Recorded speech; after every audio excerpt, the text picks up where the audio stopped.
যাতে করে আগামী 50 বছর কেউ এই দুঃসাহস না করে। আবু সাইদ মুক্ত যেতে দেব না।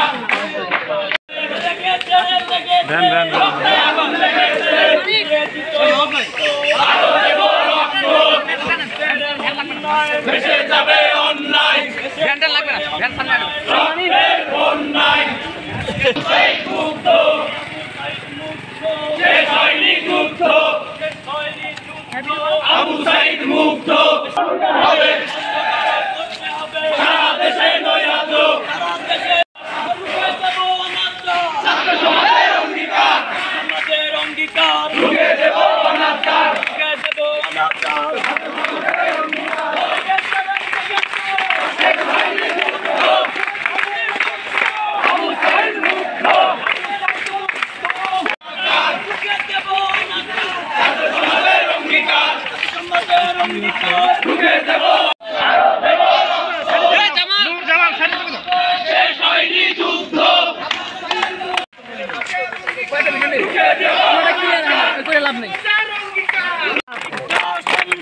একসাথে চলে না,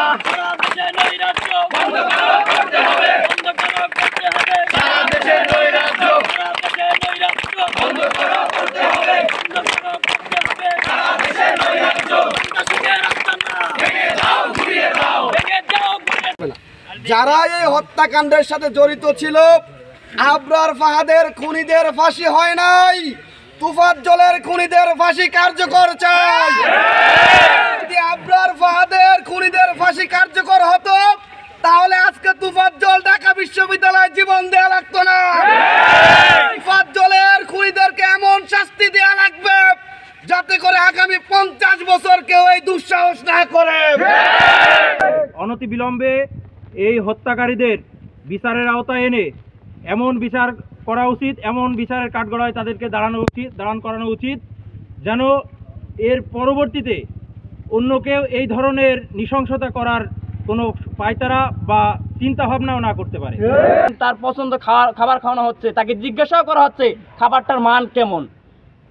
আমরা শুধুমাত্র ঢাকা বিশ্ববিদ্যালয় এই ঘটনাই না, আমরা কালকে রাতে আরেকটা ঘটনা ঘটছে জাহাঙ্গীরনগর বিশ্ববিদ্যালয়ে, সেখানেও পৈশাচিকভাবে নৃশংসভাবে তাকে হত্যা করা হয়েছে।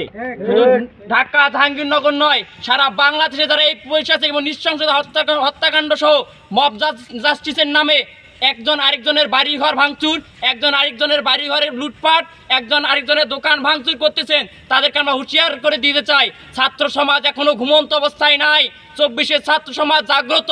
আপনাদের এই মব জাস্টিসের নামে যে নৃশংসতা চালাচ্ছেন আপনারা, সুযোগের হাতছানি পাওয়ার সুযোগের যে পায়তারা নিচ্ছেন আপনারা, সেই সুযোগের হাত যেটা বাড়াচ্ছেন সেই হাত আমরা ভেঙে দেবো।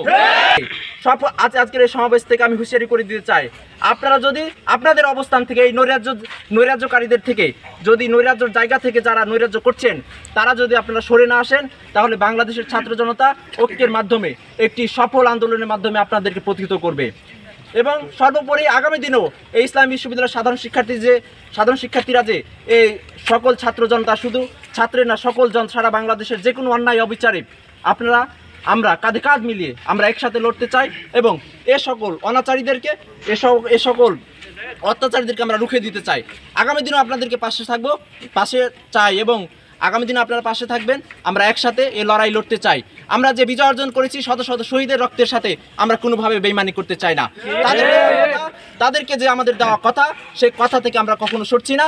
এই তাদের যে শহীদের যে আত্মত্যাগ, তাদের যে লক্ষ্য উদ্দেশ্য, সেই লক্ষ্য উদ্দেশ্য অর্জিত না হওয়া পর্যন্ত আমাদের যে লড়াই, আমাদের যে সংগ্রাম, আমরা আমাদের অব্যাহত রাখবো।